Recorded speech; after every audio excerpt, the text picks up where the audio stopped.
This is the finishing maneuver. My name is Jacob Charno, joined as always with Jared Wilder. What is going down, Jacob? What is going down, baby? what is going down. What is?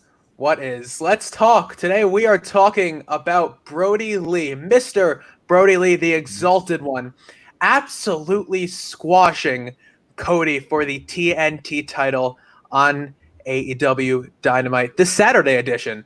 They were really hyping that one up because it competed with Takeover. Yeah, but there's no competition between NXT and AEW, even though they magically just happen to have it on the same night. Right. There was nothing to that. It was just just how it was. Just how it was. But yes, so Brodie Lee absolutely demolished Cody, and Cody ended up needing to be stretchered out of the arena. You know, I love it. I think that there is nobody better to take the belt off Cody than Brodie Lee, because the Dark Order, we've been saying it, for a while now, how they didn't really feel like a mainstream group as much as I would have liked them to before Saturday, and now it seems like all of a sudden they kind of got launched into stardom with Brodie Lee now holding one of the main titles in AEW. Yeah, I think this was for the American Nightmare. This was probably the nightmare scenario, because to have for Brodie Lee to have the push that probably Lance Archer would have gotten had it not been his first match and the TNT belt was just debuting, I think this would have been pushing Lance Archer to the moon. Putting the belt on Cody when it first came out made a lot of sense. I'm sure even the TNT executives said, "We want the belt on Cody. That's right. It. That's what we're signing the check, so that's going to happen." But now, what was perfect was, as you were alluding to, Jacob, is that the Dark Order was supposed to be a much bigger deal when they were setting it up for AEW, because Marty Scurll, the villain, who a lot of people know from the Independents, was originally supposed to be the Exalted One. So they set up a lot of storylines for that. And then there were no fans, and Brodie Lee started that first Rochester show, and he's from Rochester, by the way. His first show was the first show when they had to have no fans. So he was basically like DOA as soon as that happened. And the Dark Order was fishing around for something. In one match, they made Brodie Lee the champion and the challenger, and a badass, the way that they should have made Lance Archer in that first match. And going forward, they immediately took the Dark Order up to the level that it might matter, because now the Dark Order can go against the Nightmare Collective and family. And that is an actual interesting match that I want to see. Oh, absolutely. I think that's something interesting that might, going in terms of future stories, I think maybe a Colt Cabana versus Brodie Lee match is kind of, it's on the horizon. It's going to happen eventually. Yeah. Probably not right away, because they're not just going to launch right into that, because that's not what AEW does. They like building the story over a long period of time, kind of like they're doing right now with Omega and Adam Page. But I could definitely see maybe even a guy like Lance Archer maybe fighting Brodie Lee at I don't even know. I'm sure he'll defend it at All Out. It's just a matter of who he's going to defend it against. And, yeah, absolutely. I think that also this sets up the possibility of a big time fan favorite, Orange Cassidy, further down the road, maybe, because basically what the TNT belt is, it kind of replicates the feel of the television title from back in the day, which when I was growing up and Arn Anderson holding that belt, it felt special. So to have that belt come back and look very similar to it, and then for Brodie Lee to hit Cody with the old belt, to actually use the pandemic in like a storyline that wasn't annoying. It wasn't like love in the time of Corona.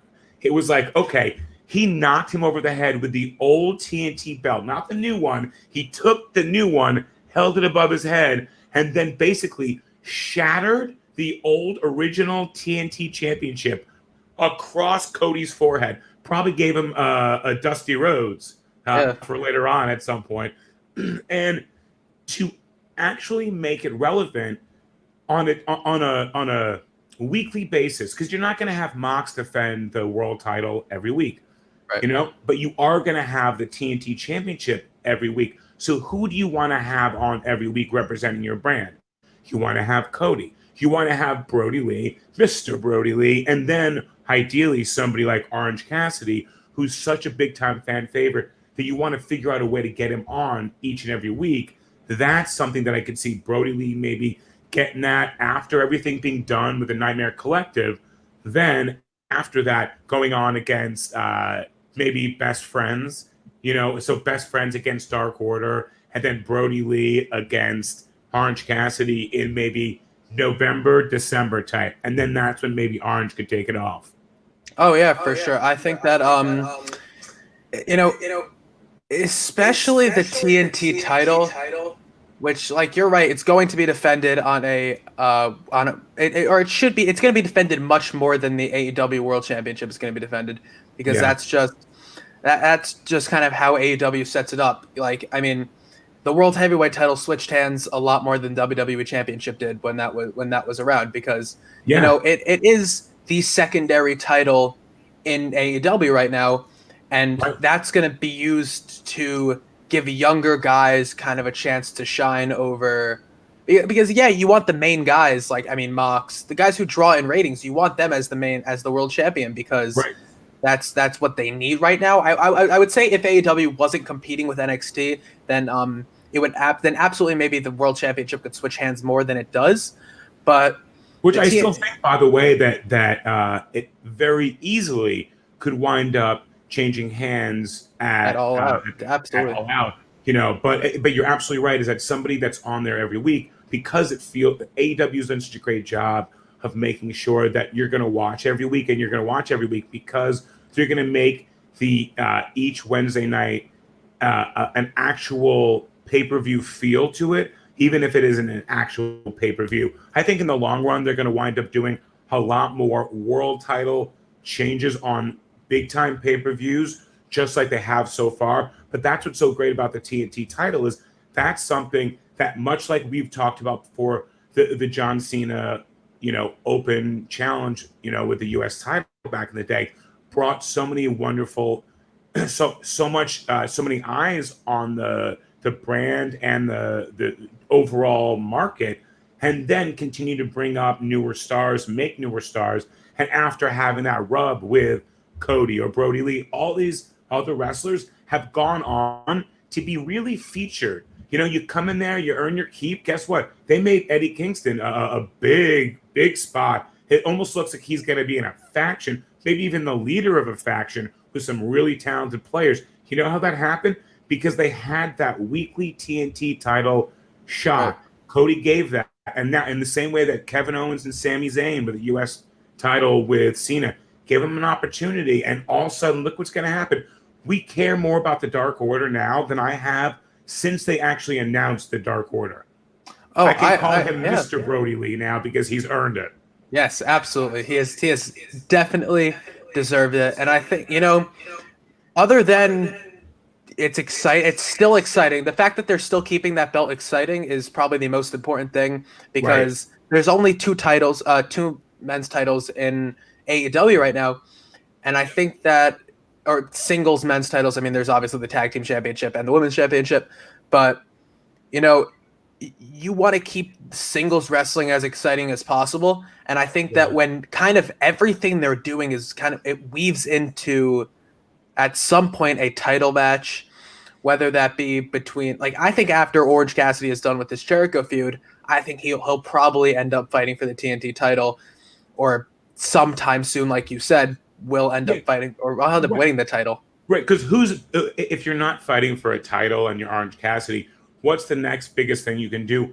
Honestly, probably fighting Jericho right now. So that almost, for him, it almost feels like that makes sense. And also, when we've talked before, and a little bit for anyone out there watching in our NXT reviews, about how the title can really make the champion a lot. I think that putting the title on Brodie Lee and really give him that opportunity, Mr. Brodie Lee, that is really going to give him an opportunity to do as well as it should. Yeah, no, I absolutely agree. I think that it's going to be very exciting to see where this goes.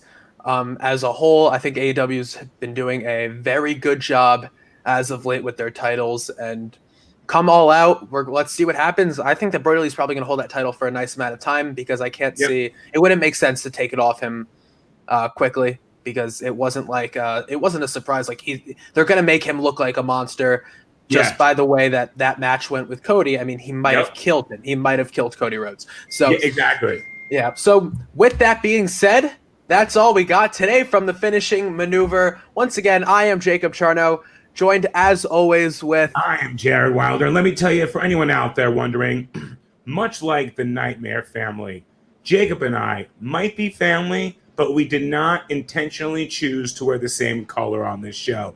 That's how connected we are as tag team partners. Because you know what, though? This is red, but you know what?